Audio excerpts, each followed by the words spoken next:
Pan বসিয়ে দিয়েছি, গরম হয়ে গেছে। এখন সরিষার তেল দিয়ে দিচ্ছি।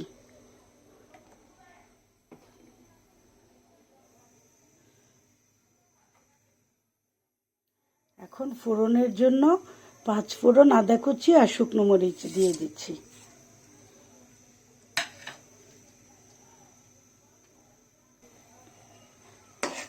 ফোড়নটা ভাজা হয়ে গেছে, একদম সরিষার তেলে ফেনা ফেনা হয়ে গেছে। এখন আমি বড়ইগুলো দিয়ে দিচ্ছি।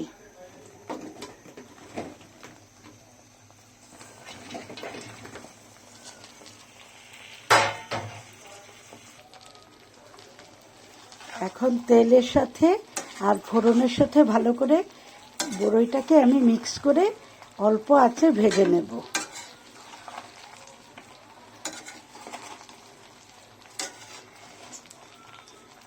আস্তে আস্তে নেড়ে নেড়ে বড়ইগুলোকে ভেজে নিতে হবে। এভাবে বড়ইটাকে ভেজে নিলে একদম গলে যাবে না, আচারটাও খেতে খুবই সুস্বাদু হবে। এখন বড়ইয়ের সিজন, তাই তোমরাও এভাবে সবাই বানিয়ে নিতে পারো। আমি পুরো রেসিপি দেখিয়ে দিচ্ছি। এখন সুন্দর করে আস্তে করে চুলার আঁচটা একদম লো মিডিয়াম করে ভেজে নিচ্ছি। 2 মিনিটের মতো ভেজে নিয়েছি। এখন শুকনো মশলাগুলো দিয়ে দিচ্ছি। এখন মশলাটুকু বড়ইয়ের সঙ্গে মিক্স করে মিশিয়ে একটু কষিয়ে নেব, যাতে বড়ইয়ে সবগুলো মশলা সুন্দরভাবে ঢুকে যায়। তাহলে আচারটা খেতে খুবই টেস্টি হবে। মশলাটুকু ভালো করে কষিয়ে নিচ্ছি।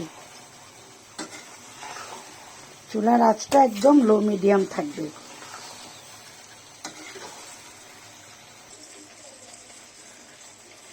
এখন দিয়ে দিচ্ছি গুড়। আমি এখানে খেজুরের গুড়টাই নিয়েছি।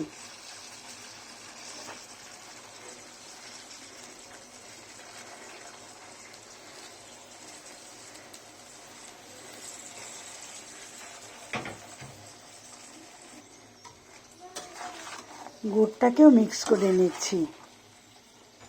গুড়ের সঙ্গে সঙ্গে আমি তেঁতুলটুকুও দিয়ে দিচ্ছি। এখন ভালো করে তেঁতুলটাকেও বড়ইয়ের সঙ্গে মিক্স করে নেব।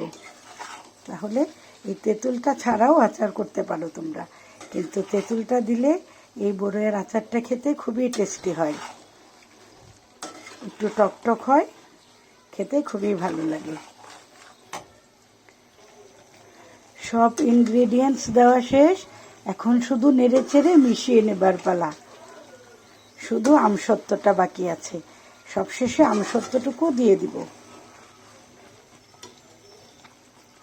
আলহামদুলিল্লাহ, আমার আচার প্রস্তুত, প্রায় শেষ।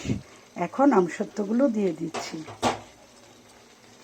এই আমসত্ত্বটা দিলে বড়ইয়ের টেস্ট আরও 1000 গুণ বেড়ে যায়। এটা খেতে যে কি মজা, যারা খাবে শুধু তারাই বুঝবে। এত মজার আচার, মাশাআল্লাহ, কি সুন্দর একটা কালার এসেছে।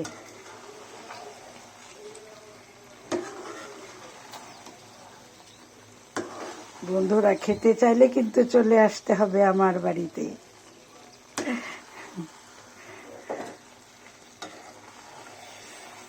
এখন শুধু নেড়ে চেড়ে মিক্স করে নিচ্ছি।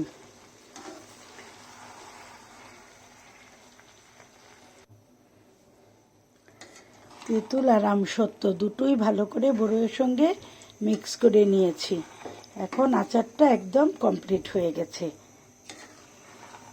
একদম পানি ছাড়া শুকনো আচারটা তৈরি করতে হবে, কোনো কিছুতে পানি থাকা যাবে না। আমি বড়ইটাকেও ধুয়ে ভালো করে একদম শুকিয়ে নিয়েছি, যাতে কোনো পানি না থাকে। এই আচারটা বছর জুড়ে সংরক্ষণ করে খাওয়া যাবে। হলুদ দিয়েছি, তাই পোকাও আসবে না, নষ্ট হবে না। এই তো হয়ে গেল আমার মজাদার বড়ইয়ের আচার।